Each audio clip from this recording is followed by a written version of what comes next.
বাংলাদেশের রাজনৈতিক অঙ্গনে শেষ কথা বলে কিছু নেই। প্রিয় দর্শক মন্ডলী, চলুন দেখি মাওলানা দেলোয়ার হোসেন সাঈদীর সঙ্গে আমাদের এই একান্ত সাক্ষাৎকারটি। আপনাকে অনেক ধন্যবাদ আমাদের স্টুডিওতে আসবার জন্য। আপনার কাছে আমার প্রথম যে প্রশ্নটি থাকবে, যে প্রশ্নটি করবার জন্য আমরা অনেকদিন ধরে অপেক্ষা করছিলাম, সেটি হচ্ছে আপনার সংসদ সদস্য পদ বাতিল ঘোষণা করা হয়েছে। হাইকোর্ট আপনার সংসদ সদস্য পদ বাতিল ঘোষিত করেছে বা ঘোষণা করা হয়েছে। এ ব্যাপারে আপনার কি বলার আছে? এবং বলা হচ্ছে যে আপনি আচরণ বিধি লঙ্ঘন করেছেন। আমাদের কি খুলে বলবেন ব্যাপারটা?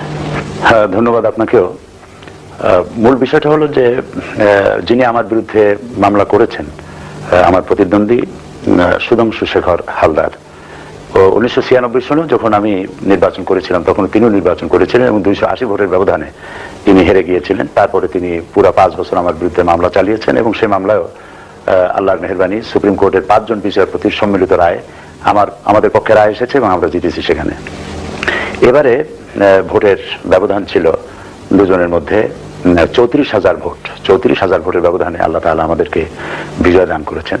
এরপরে উনি একটা মামলা দায়ের করেছেন। সেই মামলার মধ্যে তিনি রঙিন পোস্টারের কথা বলেছেন, যেটা আচরণবিধিতে নিষেধ করা হয়েছে রঙিন পোস্টারের। আমি এটার জবাবে বলেছি যে রঙিন পোস্টার নির্বাচনের শিডিউল ঘোষণার অনেক আগে আমার এক ভক্ত তৈরি করে সেখানে পাঠিয়েছিল, যার মধ্যে কোনো সিম্বল ছিল না এবং ভোট দেওয়ার কোনো আপিল ছিল না।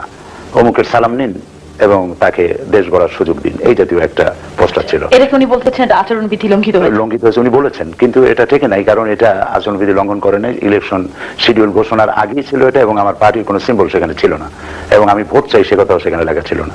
এরপরে তিনি অভিযোগ করেছেন যে আমি নাকি বলেছি যে আমাকে ভোট দিলে আল্লাহকে ভোট দেওয়া হবে, আমাকে ভোট দিলে আমি বেহেশতের চাবি ধরিয়ে দেব। তো আমি এগুলির জবাবে আমাকে যখন জেরা করা হয়েছে আমি বলেছি এই সমস্ত বাজে কথা আমি কখনো বলিনি, যেহেতু আমার কথাগুলি আমি যখন যেখানে বক্তব্য রাখি এই বক্তব্যগুলি রেকর্ড হয়, অডিও, ভিডিও, সিডি, ভিসিডি ইত্যাদি হয় এবং সর্বত্র ছড়িয়ে পড়ে। আমি আদালতকে বলেছি যে আপনি তার কাছে চাইতে পারেন যে আমার কোনো রেকর্ড তিনি দেখাতে পারেন কিনা, এই জাতীয় কথা আমি বলিনি। এরপরে তিনি বলেছেন যে শেখ মুজিবুর রহমান সাহেবকে আমি হিন্দুর সন্তান বলেছি। আমি তখন একটু উত্তেজিতই হয়ে গিয়েছিলাম। আমি বলেছি, মাননীয় আদালত, আমি আমার জাতির কাছে কোনো অপরিচিত ব্যক্তি নই। শেখ মুজিবুর রহমান সাহেবের সাথে রাজনৈতিক মত পার্থক্য বা মতবিরোধ আমার থাকতেই পারে, কিন্তু তিনি একজন জাতীয় নেতা হিসেবে আমি তাকে শ্রদ্ধা করি এবং তার ব্যাপারে এই ধরনের অমার্জিত কথা আমি কখনো বলিনি।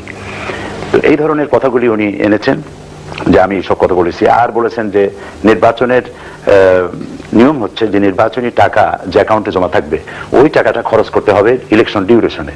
সেখানে আমার চিফ এজেন্ট একটা ভুল করেছে, যে টাকাটা 10,000 কত টাকার একটা হিসাব দেখাইছেন শিডিউল ঘোষণার আগে। ওইটা হলো ভোটার লিস্ট খরিদ করতে গিয়ে, ভোটার লিস্ট কিনতে গিয়ে এই টাকাটা খরচ হইতে ওইটা হিসাবের মধ্যে দেখিয়েছে। আবার আর একটা টাকা 90,000 টাকার একটা অ্যামাউন্ট, এইটা নির্বাচনের 15 দিন পরে টাকাটা ব্যাংক থেকে উঠানো হয়েছে। এটা ছিল কিছু দোকানে বাকি ছিল, যেমন মাইকের বাকি, এরপরে প্রেসের বাকি। এই টাকাটা খরচ করেছে চিফ এজেন্ট সে নিজেই, পরে ওই টাকাটা উঠায় নিয়ে এটা পরিশোধ করেছে। এটি বিচারপতি তিনি যা দেখেছেন তার এই অভিযোগের ব্যাপারে ইলেকশন ম্যানুয়াল অনুযায়ী তিনি বলেছেন যে এটা আচরণবিধি লঙ্ঘিত হয়েছে, সুতরাং সংসদ নির্বাচন বাতিল ঘোষণা করা হলো। হাইকোর্টের নির্বাচন বাতিল ঘোষণা করা হয়েছে। জি। আচ্ছা, তার মানে কি আপনি হাইকোর্টের রায়টা মেনে নিয়েছেন? না, মেনে নেননি। তো কি করছেন আপনি? আমরা সাথে সাথে যখন এটা করা হলো যে আমার নির্বাচন বাতিল হয়েছে, আইনজীবীরা বলেছেন যে আচরণবিধি লঙ্ঘন হলে সেখানে জরিমানা হতে পারে, কিন্তু ইলেকশন বাতিল হতে পারে না। আমরা তখন সুপ্রিম কোর্টে আপিল করেছি। সুপ্রিম কোর্ট এটাকে, এই অর্ডারটাকে স্থগিত করে দিয়েছে, স্টে করে দিয়েছে 22 অক্টোবর পর্যন্ত। এর মধ্যে আমরা সুপ্রিম কোর্টে আবার আপিল করব এবং ইনশাআল্লাহ আইনের লড়াইতে আমরা জিতবো আশা রাখি। সেটা আপনি আশা করছেন? এবং আমার সংসদ সদস্য পদ বাতিল হয়নি। এখনো আপনি সংসদ সদস্য? আমি মেম্বার অফ পার্লামেন্ট হিসেবে এখনো আছি। আচ্ছা, এরপরে আপনার কাছে, যেহেতু আমরা জামাতের যারা নেতৃবৃন্দ রয়েছেন তাদের সাধারণত আমাদের স্টুডিওতে কখনোই পাই না, খুব কম সময় বা খুব কম সংখ্যক। আমি আরেকটু কথা বলে নিতে চাই। আপনাকে ধন্যবাদ জানাচ্ছি কথা বলার সুযোগ দেওয়ার জন্য। সেটা হচ্ছে এই যে 2টা টার্ম উনি আমার সঙ্গে, আমার প্রতিদ্বন্দ্বী যে আমার সঙ্গে বিরোধিতা করলেন, মামলা করলেন 2টা টাইমে, উনি এটার কারণ হচ্ছে যে ওনার বাড়ি পিরোজপুরে না, ওনার জন্মস্থান বাগেরহাটে, আমার জন্মস্থান পিরোজপুরে। উনি ওখানে বিয়ে করেছেন, এই বিবাহের সূত্রে উনি ওখানে থাকেন। এখন উনি 2টা টার্ম এমপি ছিলেন, তখন মানুষকে দেখাবার মতো উল্লেখযোগ্য কোনো কাজ তিনি করতে পারেননি। আমার গত 5 বছরে 2 বছর আমি কিছু পেয়েছিলাম সরকারি অনুদান, বাকি 3 বছর আমারটা বরাদ্দ উনি নিয়ে নিয়েছেন এবং কাজ করেছেন, আমি কাজ করতে পারিনি।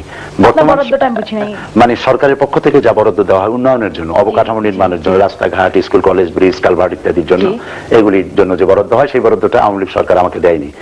এটা আমার হকটা উনি নিয়েছেন। পরবর্তী সময় জোট সরকারের মাধ্যমে যখন আমরা নির্বাচন করলাম এবং আল্লাহ তাআলা আমাকে 34,000 ভোটের ব্যবধানে যখন জিতিয়ে দিলেন, তখন এই 2 বছরে আমি বিভিন্ন প্রজেক্টে 200 কোটি টাকা গভর্নমেন্টের কাছ থেকে এনেছি এবং 200 কোটি টাকার কাজ এখন রানিং পজিশনে আছে। আমি যাতে কাজ করতে না পারি, আমার এলাকার যাতে উন্নয়ন না হয়, এই জন্যই তার প্রচেষ্টা। যেহেতু এরপরে তার কিছু বলার থাকবে না এবং নির্বাচনে আসাও তার জন্য অসম্ভব হয়ে পড়বে। মানে এই রাজনীতিটা ব্যক্তিগত পর্যায়ে পৌঁছে গেছে। জি, ব্যক্তিগত পর্যায়ে একটা হিংসা, একটা জেলাসি বলতে পারে। জি, বাংলাদেশের রাজনৈতিক অঙ্গনে এটা খুব লক্ষ্য করা যায়। সেই জন্য উনি আমাকে বাধা দেওয়ার জন্য, টেনশনে থাকার জন্য, আমি যেন উন্নয়নের কাজ না করতে পারি, এটার জন্য তিনি এই প্রতিহিংসামূলক কাজ করে যাচ্ছেন। তবে এখন আমার বিরুদ্ধে যখন রায় হলো, এই রায়ের পরে তো পিরোজপুরে জনগণ মাঠে নেমে পড়েছে। হিন্দুরাও এই মিছিলে ছিলেন এবং হিন্দুরাও আমাকে ভোট দিয়েছিলেন নির্বাচনের সময়। তারপরে মহিলারা, পুরুষেরা, খুব ভালো লাগলো যে বাংলাদেশের সংখ্যালঘুরা আপনাকে ভোট দিয়ে নির্বাচিত করতে সাহায্য করেছে। এবং আমি এখানে আসার আগেই তো দুর্গাপূজার মিটিং করে আসছি আমি ডিসি সাহেবের কনফারেন্স হলে। সেখানে আমার জেলার পুরা জেলার হিন্দুদের পূজা কমিটির সভাপতি, সেক্রেটারি তারা সহ উপস্থিত ছিলেন এবং তারা সেখানে বক্তব্য রেখেছেন, আমি প্রিজাইড করেছি। তারা বলেছেন যে, আমার কথা বলেছেন যে উনি এমপি হওয়ার পর থেকে আমাদের এলাকায় কখনো কোনো সাম্প্রদায়িক সম্প্রীতি বিনষ্ট হওয়ার মতো কোনো কারণ ঘটেনি। আর আমি গত দুর্গাপূজায় তাদের জন্য সরকারের কাছ থেকে 60 মেট্রিক টন চাল আদায় করেছিলাম ওনাদের পূজার জন্য, যা অন্য কোনো জায়গায় হয়নি বলেই পত্রপত্রিকা লিখেছে। এবারও আমি তাদের জন্য পূজার জন্য সাহায্য সহযোগিতার ব্যবস্থা করে এসেছি। যেহেতু আপনি সংখ্যালঘুদের প্রশ্ন এসেই গেল, আমি আপনাকে একটা প্রশ্ন করতে চাই, সেটি হচ্ছে আপনাদের কট্টর মৌলবাদী দল বলা হয় কেন? কারণটা কি? জামাত কেন একটা কট্টর মৌলবাদী দল? ওয়াই? এটি প্রত্যেকেই যার যার বলার স্বাধীনতা আছে। না, পার্টিকুলারলি জামাতকে কেন বলবেন না? বলছি, মানুষের প্রত্যেকেরই বলার স্বাধীনতা আছে। সেই বলার মুখ নিয়ে রাজনৈতিক প্রতিহিংসার কারণেই জাতীয় কথা বলতে পারে, বাস্তবতার সাথে এর কোনো মিল নেই। আমরা যদি কট্টর মৌলবাদী একটা কিছু হতাম, তাহলে তো আমি আপনাকে বললামই যে আমাকে আমার মিটিংয়ে হিন্দুরা থেকেছেন, আমার মিছিলে থেকেছেন, আমার মঞ্চে বক্তব্য রেখেছেন। এটা কেমনে হলো? কাজে আমরা কট্টর মৌলবাদী বলতে যা বুঝায়, আমরা অমন কিছু নই। ঠিক কট্টর মৌলবাদী দল কি তাহলে? মানে কাদের আমরা বলতে পারি যে কট্টর মৌলবাদী সংগঠন বা এরা কট্টরপন্থী মৌলবাদী? আপনি কি একটু উদাহরণ দিবেন? আমি তো কট্টর মৌলবাদী আসলে আমি নিজেও বুঝতেছি না যে জিনিসটা কি। আমি প্রতিবাদ এই জন্য করছি যে কট্টর মৌলবাদী বলতে বোঝানো হয় এরকম একটি দলকে যারা ধর্মান্ধ, ডানে বাই কিছুই তাকায় না, চোখ বুঝে যা খুশি তাই করতে থাকে ধর্মের নামে। এদের কি বোধহয় কট্টর ধর্মপন্থী মৌলবাদী বলা হতে পারে? আমরা সেরকম দল নই। না, আমরা ইসলাম হচ্ছে সর্বাধুনিক, এর থেকে আধুনিক, এর থেকে মডার্ন আর কোন ধর্মই হতে পারে না। যে ধর্ম মানুষকে নারীর অধিকার দিয়েছে, শ্রমিকের অধিকার দিয়েছে, সাদা এবং কালো মানুষকে একই প্ল্যাটফর্মে দাঁড় করিয়েছে, শ্রমিকদের অধিকার আদায় করেছে। কাজে ইসলামে কট্টর মৌলবাদ বলে কোনো জিনিস নেই। ইসলামকে আমরা যতটুক জানতাম বা জানি বা সারা পৃথিবীতে ইসলাম সম্পর্কে যে ধারণা রয়েছে, ইসলামকে অবশ্যই একটি মডারেট ধর্ম বলা হয়েছে। কিন্তু বর্তমান শাসন ব্যবস্থা বা বর্তমান বিশ্বের দিকে তাকালে এরকম কি মনে হয় না ইসলাম হচ্ছে একটা সন্ত্রাসী সংগঠন? ইসলামকে এরকম বদলে দেওয়া হয়েছে, বা ইসলাম সম্পর্কে সারা বিশ্বের মানুষের বা ইসলাম কোন একটা মুসলমান নামের সঙ্গে অত্যন্ত হেট্রেড জড়িত না? কারণ ওয়েস্টার্ন সিভিলাইজেশনের একটা পার্ট। আপনি কি বলবেন? আপনি ব্যাপারটাকে কিভাবে দেখছেন? আমি বলতে চাই যে কোন ব্যক্তির আচরণকে অথবা কোন সংগঠনের আচরণকে ইসলামের উপরে চাপিয়ে দেওয়া এটি একটি দুর্ভাগ্যজনক। ইসলামকে ইসলাম দিয়েই চিনতে হবে। যে ধরনের চশমা পরবে, লেন্সটা যে রঙের হবে, পৃথিবীটাকে সে রঙেই দেখবে। সুতরাং ইসলামকে জানতে হলে কার্ল মার্কস, লেনিন, মাও সেতুং, রবীন্দ্রনাথ দিয়ে ইসলাম চেনা যাবে না। ইসলামকে জানতে হলে কোরআন এবং হাদিস থেকেই স্পষ্টভাবে জানা যাবে। সেই জন্য যারা ইসলামকে মৌলবাদ বা কট্টর মৌলবাদী বলে, অথবা ইসলামের গন্ধ শুধুমাত্র কি বলে, টেরোরিজমের গন্ধ শুধু ইসলামের মধ্য দিয়ে আসে, আর কোথাও টেরোরিজম নাই, এই কথা তো একমত হওয়া যায় না। যেমন আমেরিকা টেরোরিস্টদের বিরুদ্ধে তারা তাদের সংগ্রাম অব্যাহত রাখছে, তারা বলছেন। আমরা আমেরিকার সাথে দুনিয়ার সন্ত্রাসকে নির্মূল করার জন্য আমেরিকার এই স্লোগানের সাথে একমত, কিন্তু তাদের নীতির সাথে একমত হতে পারি না এই কারণে যে তারা টেরোরিস্ট খুঁজতে শুধুমাত্র মুসলমান ছাড়া কারোর মধ্যে টেরোরিস্ট খুঁজে পায় না, ইসলাম ছাড়া কারোর মধ্যে টেরোরিজম খুঁজে পায় না। আপনি নিশ্চয়ই জানেন যে আমেরিকা একটা লিস্ট করেছে টেরোরিস্ট কান্ট্রি। তার মধ্যে সুদান আছে, ইরাক আছে, পাকিস্তান আছে, তার ভিতরে কি বলে চেচনিয়া আছে, বিভিন্ন দেশ সামিল তারা করেছে, ইরান আছে। কিন্তু টেরোরিজমের উপর দিয়ে জন্ম হলো যে রাষ্ট্রটির, সেই রাষ্ট্রটির নাম নাই, ইসরায়েল নামের মধ্যে নাই। তো সেই জন্য কোন ব্যক্তির আচরণ অথবা কোন সংগঠনের আচরণকে ইসলামের উপরে চাপিয়ে দিয়ে ইসলামকে দোষারোপ করা এটি সঠিক নয়। তালেবানদের আপনারা কিভাবে দেখেন? তালেবান আফগানিস্তানে যে একটা তালেবান সংগঠন ছিল, তালেবান সরকার ছিল, তাদের সঙ্গে আপনাদের সম্পর্ক কিরকম ছিল, বা তালেবান এই শাসন ব্যবস্থাকে আপনারা কিভাবে দেখেছেন? তালেবান শব্দের অর্থ হচ্ছে ছাত্র, তো ছাত্ররা তো ভুল করতেই পারে। এখন আফগানিস্তানে যারা তালেবান ছিল এদের ব্যাপারে আমাদের দেশে কে বা কারা একটা স্লোগান দিয়েছিল একসময় যে আমরা হব তালেবান, বাংলা হবে আফগান। আমরা এটার বিরুদ্ধে বক্তব্য রেখেছি যে বাংলাদেশকে কখনো তালেবান অথবা আফগানকে মডেল করার কোনো যৌক্তিকতা নাই। আমরা মুসলমান হিসেবে, বাংলাদেশ হচ্ছে মুসলিম সংখ্যাগরিষ্ঠ দেশ, পৃথিবীর দ্বিতীয় অথবা তৃতীয় মুসলিম সংখ্যাগরিষ্ঠ দেশ। আমাদের আদর্শ হচ্ছে মোহাম্মদ রাসূলুল্লাহ সাল্লাল্লাহু আলাইহি সাল্লাম, তিনি যে আদর্শ দিয়ে মদিনা ইসলামী রাষ্ট্র কায়েম করেছিলেন সেটা। সুতরাং তালেবানরা আমাদের আদর্শ নয়। তারা রাষ্ট্র পরিচালনা করতে গিয়ে হয়তো তারা কোথাও কোনো এক্সট্রিম হয়ে গিয়ে কোনো কাজ করেছে বা যার কারণে তারা বদনাম করে ফেলেছে। এই জন্য তালেবানদের সাথে আমাদের, বিশেষ করে জামাত ইসলামের কোনো সম্পর্ক অতীতেও ছিল না, বর্তমানেও নাই। যেটা স্লোগানের কথা বললেন, আপনাদের একটি স্লোগান আছে, রুশ ভারতের দালালরা হুঁশিয়ার সাবধান। সেখানে আপনারা মার্কিন যুক্তরাষ্ট্রের নাম কেন যুক্ত করেন না? মার্কিন যুক্তরাষ্ট্রের মতো ইসলামী বা ইসলামকে এতটা ডমিনেন্ট আর মনে হয় কোন রাষ্ট্র, কোন দেশ কখনো করেন না, কেন করেন না? আমার মনে হয় যে আপনি বোধহয় এটা শোনেন নাই অথবা জানতে পারেন নাই যে আমরা আমাদের মিছিলে এটাও স্লোগান হয় যে আমেরিকান সাম্রাজ্যবাদ নিপাত যাক, ধ্বংস হোক। এটা অনেকে অন্যান্য যে সংগঠনগুলো রয়েছে, বামপন্থী সংগঠন, তারা সাধারণত এই ধরনের করতে পারে, আমরাও বলি। আপনারাও করেন। আচ্ছা, তালেবান আপনারা ক্ষমতা আসার পর, চার দলীয় ঐক্যজোট ক্ষমতা আসার পর বাংলাদেশকে মোটামুটি তালেবান রাষ্ট্র বলা হয়। এর আগে এই ধরনের অভিযোগ বাংলাদেশের বিরুদ্ধে বা বাংলাদেশের নামে কখনো ছিল না। এটার কারণ যে আপনারা নিজেদের মডারেট বললেও আপনাদের ইমেজটা বাইরে কট্টরপন্থী মৌলবাদী ইসলামিক দল। এই কারণে কি বলা হচ্ছে যে বাংলাদেশ তালেবান রাষ্ট্র? এটি একটি রাজনৈতিক ষড়যন্ত্র বলেই আমরা মনে করি। এই প্রচারটা বিরোধী দলীয় নেত্রী, মাননীয় বিরোধী দলীয় নেত্রী, তিনি এই শব্দটি বাইরে এসে প্রচার করেছেন এবং দেশেও বলেছেন যে সরকারে তালেবান আছে। সরকারের পক্ষ থেকে চ্যালেঞ্জ করা হয়েছে যে তালেবান মন্ত্রী অথবা এমপি কে, তাদের নাম বলা হোক। ওনারা সে নাম বলেন নাই। ওনারা কথাও বলেছেন যে বর্তমান সরকার, জোট সরকার ক্ষমতায় আসার পর দেশে সাম্প্রদায়িক সাম্প্রদায়িক সম্প্রীতি বিনষ্ট হয়েছে, সংখ্যালঘুদেরকে মারধর করে তাদেরকে দেশ থেকে তাড়িয়ে দেওয়া হয়েছে, সংখ্যালঘুদেরকে ৭১ সনে পাকিস্তানি হানাদারেরা যে বর্বরতার পরিচয় দিয়েছে বাংলাদেশে, তদানীন্তন পূর্ব পাকিস্তানে, বর্তমান সরকার এসেও সংখ্যালঘুদেরকে সেইভাবে অত্যাচার করেছে, মারধর করেছে, বিতাড়িত করেছে ইত্যাদি, এই কথাগুলি তারা বলেছেন। এটি খুবই দুর্ভাগ্যজনক যে আপনি নিশ্চয়ই জানেন যে দেশ ৩২ বছর স্বাধীন হলো। আমাদের দেশে বিদেশের অনেক রাষ্ট্রপ্রধান, প্রধানমন্ত্রীরা আমাদের সফর করেছেন। তাদের দেশে অনেক সমস্যা আছে, কিন্তু তারা কখনোই তাদের নিজের দেশের সমস্যার কথা আমাদের দেশের সরকারের কাছে, জনগণের কাছে বলেনি। বরং এ ধরনের কোনো ঘটনা যদি ঘটে থাকে, আমি আজকে বলবো যে এ ধরনের ঘটনা ঘটে নাই, যদি ঘটে থাকে তাহলে বিরোধী দলীয় নেত্রী এবং তার দলের নেতৃবৃন্দ, তাদের জায়গা রয়েছে পার্লামেন্টে, তারা পার্লামেন্টে বলতে পারতেন। পার্লামেন্টের প্রবলেমটা হচ্ছে কি, পার্লামেন্টের আপনারা যত শক্তিশালী, কারণ আপনারা ৪ দলীয় ঐক্যজোটের সদস্য, বিরোধী দল ততটা না। এটা ঠিক নয়। উনি বিরোধী দলের নেত্রী এবং ডাকসেটের নেত্রী, অত্যন্ত যোগ্যতা সম্পন্ন নেত্রী এবং জাতির কাছে তিনি পরিচিত। বিশেষ করে মরহুম শেখ মুজিবুর রহমান সাহেবের সন্তান হিসেবে পরিচিত, তার একটা ইমেজ রয়েছে। উনি পার্লামেন্টে কথা বলতে পারেন, কিন্তু মাইকি দেওয়া হয় না, তিনি কথা বলবেন কি করে? আমি সাক্ষী। আপনি যদি আমার কথা বিশ্বাস করেন তাহলে আমি ঠিক এভাবেই বলবো যে আমার উপস্থিতিতে উনি ফ্লোর নিয়েছেন, কথা বলেছেন, কথা বলা শুরু করেছেন। কোনো বিধি নেই, ওখানে নিয়ম হচ্ছে বিধি মোতাবেক কথা বলা, বিধি ছাড়াই কথা বলা শুরু করেছেন। কথা বলতেছেন, স্পিকার সাহেব বলছেন যে অনুগ্রহ করে সংক্ষেপ করেন, মেহরবানি করে সংক্ষেপ করেন। এরকম উনি 10 মিনিট, 20 মিনিট, 30 মিনিট, 40 মিনিট, আমি আমার নিজের চোখে আমি উপস্থিত থেকে দেখেছি 50 মিনিট পর্যন্ত কথা বলেছেন। তারপরেও যখন উনি থামতেছেন না, এরপরে উনি স্পিকার সাহেব ওয়ার্নিং দিয়েছেন যে আপনি যদি না থামেন তাহলে আমি মাইক বন্ধ করে দিতে বাধ্য হব। তারপরে উনি মাইক বন্ধ করে দিয়েছেন। তখন উনি বলছেন যে আমাদেরকে যখন কথাই বলতে দেওয়া হবে না তখন আমরা হাউসে থাকবো না। এটা তো ঠিক না। পার্লামেন্টে কিছু তো নিয়ম নীতি আছে, রুলস অফ প্রসিডিওর আছে। সেই রুলস অফ প্রসিডিওর মেনে নিয়েই প্রত্যেককে কথা বলা উচিত এবং এই আচরণ বিধি মেনে চলা উচিত। উনি সেটা করেন। যাক, আমি যেটা বলতেছিলাম সেটা হলো যে দেশে তালেবান আছে এবং সংখ্যালঘুরা নির্যাতিত হচ্ছে, এই কথা উনি দেশে বিদেশে সমানে ছড়িয়েছেন। কিন্তু আপনি যদি, আমি আপনাকে একটু থামিয়ে দিচ্ছি, আপনি বলবেন। শুধুমাত্র উনি ছড়ান নাই, আপনি যদি এখানকার পেপারগুলো দেখেন, এখানকার গার্ডিয়ান থেকে আরম্ভ করে বেশ কিছু এরকম ওয়ার্ল্ড রিকগনাইজড জার্নাল দেখেন, আপনি দেখবেন আমাদের দেশের সংখ্যালঘুরা যে নির্যাতিত হচ্ছে তার উপর বিভিন্ন রকম আর্টিকেল প্রায় এসে লেখা আসছে। আপনি এটাকে অস্বীকার করবেন?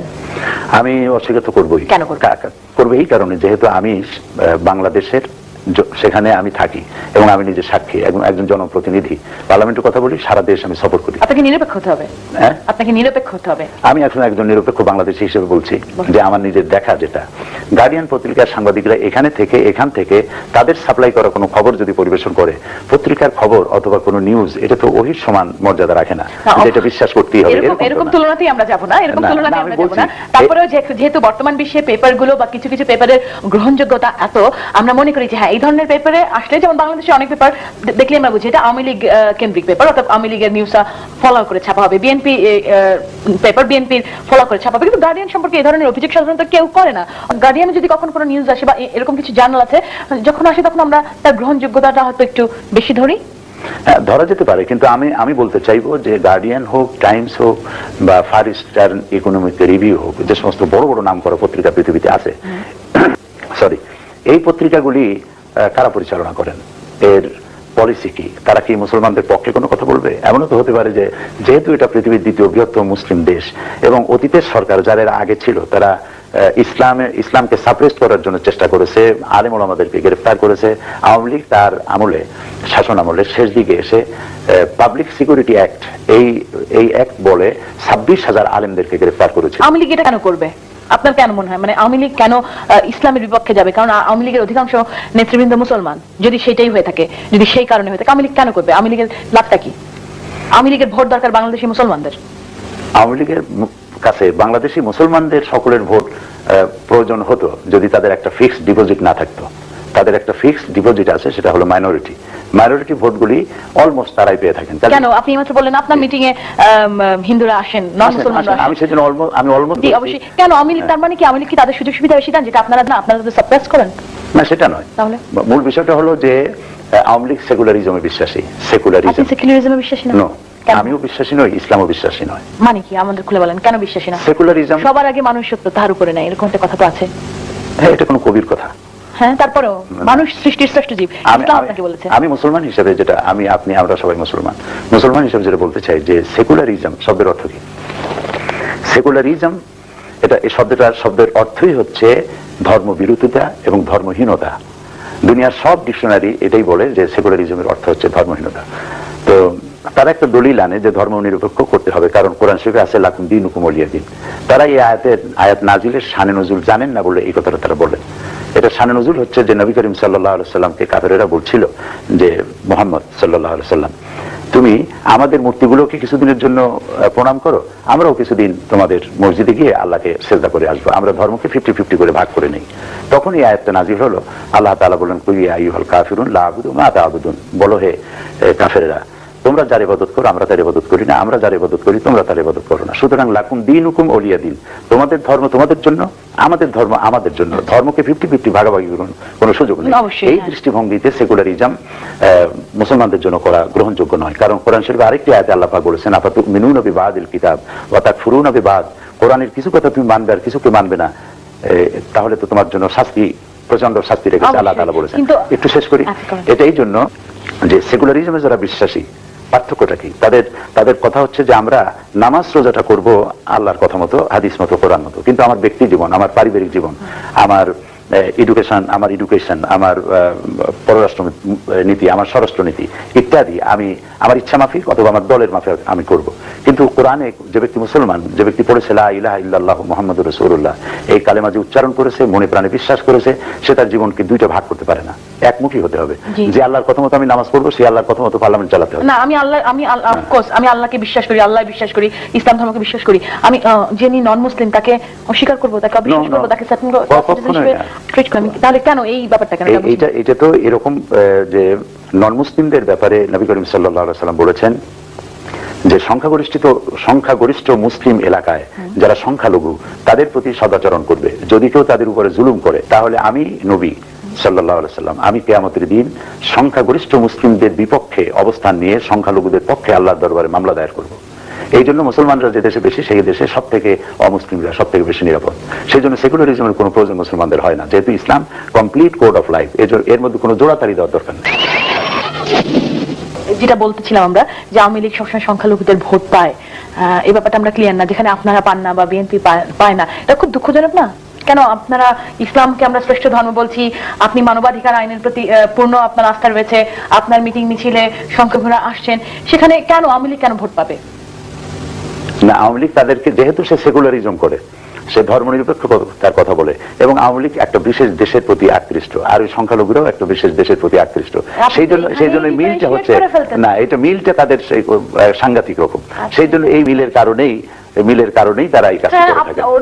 আওয়ামী লীগকে যদি বলা হয় যে ভারতীয় দালাল, অন্যান্য দলগুলো, আমি দালাল শব্দ বললাম না, আমি বলছি যেটা বহুল প্রচলিত, এবং সেখানে অন্যান্য দলগুলোকে বলতে হয় যে পাকিস্তানি অনুচর, পাকিস্তানি দালাল। এইটা কেন? দেশ আমাদের একটা, আমরা হাফ হয়ে যাচ্ছি, অর্ধেক যাচ্ছি পাকিস্তান, অর্ধেক যাচ্ছি ভারত, এই কারণটা কি? We have to have our own identity. না, এটা ঠিক আছে, কিন্তু আমি যদি আওয়ামী লীগ না করি তাহলে আমি হয়ে যাচ্ছি পাকিস্তানি অনুচর, আমি যদি আওয়ামী লীগ করি তাহলে আপনি আমাকে ভারতীয় দালাল বলবেন কেন? কেন? Why not? আমার বাংলাদেশি, আমি বাংলাদেশে বসবাস করি, জাতিতে আমি বাঙালি, দেশ আমার বাংলাদেশ, সেখানেও আমরা বাংলাদেশি বাঙালি নিয়েও তো আমাদের বিভিন্ন রকম সমস্যা। মূল বিষয়টা হচ্ছে যে যদি কাউকে বলা হয় যে ভারতের দালাল, আর যদি তা প্রমাণ করা না যায়, তাহলে যে দাবি করবে বা এই ব্লেমটা যে দেবে সে মিথ্যা কথা বললো। আর যদি বলা হয় পাকিস্তানের অনুচর, তার সাপোর্টে তার প্রমাণ থাকতে হবে। যদি পাকিস্তানের দালাল কাউকে বলা হলো, তাহলে তার প্রমাণ দিতে হবে। আর যদি ভারত ঘেঁষা প্রো ইন্ডিয়ান অথবা ভারতের দালাল যদি বলা হয়, আপনি আমার কাছে প্রমাণ চান, আমি প্রমাণ দিই। আচ্ছা, দেন প্রমাণ দেন। আপনারা আওয়ামী লীগকে কেন বলছেন ভারতীয় অনুচর? আমি অনুচরও বলবো না, দালালও বলবো না, আমি বলবো ভারতের প্রতি, নিজের দেশের চাইতে ভারতের প্রতি একটু বেশি কমিটেড, একটু বেশি আকৃষ্ট। সেটা ওই ব্যাখ্যা ওনারাই ভালো দিতে পারবেন। আমি মুক্তিযুদ্ধের সময় ভারত আমাদের সাহায্য করেছিল বলে, মুক্তিযুদ্ধের সময় ভারত একটা আড়তদারি ব্যবসা করেছে, যুদ্ধ করেছে আমার দেশের সন্তানেরা। এখান থেকে যারা গেছে তাদেরকে তারা একটা আড়তদারি ব্যবসার মতো করেছে, ওখানে করে একটু বলি একটু সহযোগিতা করেছে। হ্যাঁ, করে নিয়ে তারা কাজটা করেছে কি দেখুন, তারা দেশ স্বাধীন হওয়ার সাথে সাথে যখন পাকিস্তানি আর্মিরা সারেন্ডার করলো, তারা দেশের মধ্যে প্রবেশ করে নিয়ে সমস্ত ব্যাংকগুলি লুট করলো এবং সমস্ত ক্যান্টনমেন্ট থেকে অস্ত্র লুট করলো। সর্বপ্রথম 9 নম্বর সেক্টরের কমান্ডার বীর মুক্তিযোদ্ধা মেজর জোরে, নিশ্চয়ই আপনার বাড়ি বরিশালে যখন বলেছেন আপনি নিশ্চয়ই তাকে চেনেন, এবং মুক্তিযুদ্ধের গৌরব তিনি। একজন মুক্তিযোদ্ধা গ্রেফতার হয়েছেন এই অপরাধে যে ভারতের এই চুরি এবং ডাকাতির বিরুদ্ধে অবস্থান নিয়েছিলেন বলে আমরা তাকে নিয়ে গৌরব করতে পারি, মেজর জলিলকে নিয়ে। সুতরাং এটাই হলো মূলীভূত কারণ যে ভারত সহযোগিতা করছিল, একটা স্বার্থ ছিল তার সামনে, সেই স্বার্থটা অবশ্যই। কিন্তু এই যে ভারত যে সহযোগিতা করেছে, এর জন্য কি ভারতের প্রতি আপনারা কৃতজ্ঞতা প্রকাশ করবেন না? আমি কৃতজ্ঞতা প্রকাশ করতাম বা আমরা করতাম যদি আমার দেশের সন্তানেরা যুদ্ধে অংশ না নিত, পুরোপুরি তার উপরে নির্ভর করতো। পুরোপুরি তার উপর নির্ভর করে না, আমার দেশের সন্তানেরা খাইয়ে না খাইয়া যুদ্ধ করেছে এবং যুদ্ধে বিজয় ছিনিয়ে এনেছে। আচ্ছা, আওয়ামী লীগের বিরুদ্ধে আপনারা বর্তমানে কথা বলছেন, এর আগে আপনাদের সঙ্গে আওয়ামী লীগের আমরা জোট দেখেছি, নানা রকম আতাত দেখেছি, রাজনৈতিক অঙ্গনে আওয়ামী লীগ আপনাদের বন্ধুও ছিল, এখন বর্তমানে শত্রু। সবসময় রাজনীতিতে জামাত বা আপনারা একটি সুবিধাজনক অবস্থানে থাকেন। কখনো বিএনপি আওয়ামী লীগের যুদ্ধে আপনারা কখনো বিএনপি, কখনো আওয়ামী লীগ, এটা আমরা প্রথম থেকে দেখে আসছি। তো আপাতত আপনারা বিএনপির সঙ্গে রয়েছেন এবং অত্যন্ত শক্ত এবং সুবিধাজনক স্থানে রয়েছেন।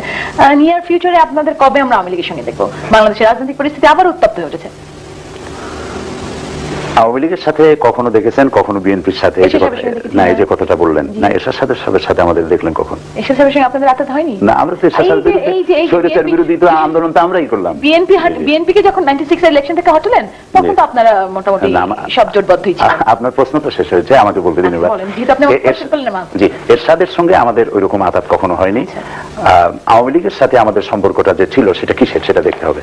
সেটা হচ্ছে caretaker conception, caretaker government. Caretaker গভর্নমেন্টের কনসেপশন ছিল জামাত ইসলামের সাবেক আমির অধ্যাপক গোলাম আজম, এটি ছিল তার দেওয়া একটি কনসেপশন। এইটির উপরে আওয়ামী লীগ একমত হলেন আমাদের সাথে। আমরা যে আন্দোলনটা গড়ে তুললাম সেই আন্দোলনের সাথে আওয়ামী লীগ এসে একমত হয়েছেন এবং আমরা স্বৈরাচারকে সরাবার জন্য ঐক্যবদ্ধ হয়েছিলাম তখন। এটা কথাটা এরকম নয় যে আওয়ামী লীগের বানানো কোনো আন্দোলনে আমরা শরীক হয়েছি, বরং আপনি এটাই বলতে পারেন যে আমাদের তৈরি করা আন্দোলনে আওয়ামী লীগ শরীক হয়েছে। একসাথে কাজ করেছেন আওয়ামী লীগ এবং জামাত। হ্যাঁ, করেছেন, সেটাই। এরপরে অদূর ভবিষ্যতে রেজাল্ট ভালো হয়েছে যে স্বৈরাচারের পতন হয়েছে এবং একটা গণতান্ত্রিক পরিবেশ, একটা গণতান্ত্রিক পরিবেশ আসছে। রাজনীতিতে কোনো শেষ কথা নাই, যখন আন্দোলন, যখন কিন্তু আদর্শের শেষ কথা রয়েছে, রাজনীতির শেষ কথা নাই, আদর্শগত কিছু মিল থাকতে হবে। আপনারা, আমি যেটা আপনার কাছে প্রশ্ন ছিল সেটা হচ্ছে মানে বাংলাদেশের রাজনৈতিক অঙ্গনে আমরা আবারও দেখছি নানা রকম সমস্যা, উত্তপ্ত হয়ে উঠেছে বাংলাদেশের রাজনৈতিক প্রেক্ষাপট। এই মুহূর্তে আপনারা 4 দলীয় ঐক্য জোটে রয়েছেন, ভবিষ্যতে কি আপনারা আওয়ামী লীগে যোগ দেবেন? এটার কোনো সম্ভাবনা আছে বলে মনে করি না। কোন রকম আপনাদের আতাত, কোন রকম জোট গঠন হবে না আশা করছেন না? আমি মনে করি না, এই মুহূর্তে মনে করছি না। তবে রাজনীতির তো কোনো শেষ কথা নাই। না, কিন্তু আদর্শগত দিক থেকে আপনারা আওয়ামী লীগ পৃথিবীর উত্তর মেরু এবং দক্ষিণ মেরু, এটা ঠিক আছে, এটা ঠিক আছে, কিন্তু আমি একটা দৃষ্টান্ত আপনাকে দিই। আমরা ধরুন হোয়াইট চ্যাপেল থেকে, আমি একটু বলি, আমরা গ্রিন স্ট্রিটে, আমরা ধরেন যে হোয়াইট চ্যাপেল থেকে গ্রিন স্ট্রিটে যাবো, একটা মাত্র রাস্তা, এই রাস্তা দিয়ে যাচ্ছি, পথে দেখা গেল যে একটা গাছ কেটে কেউ ফেলে রেখেছে।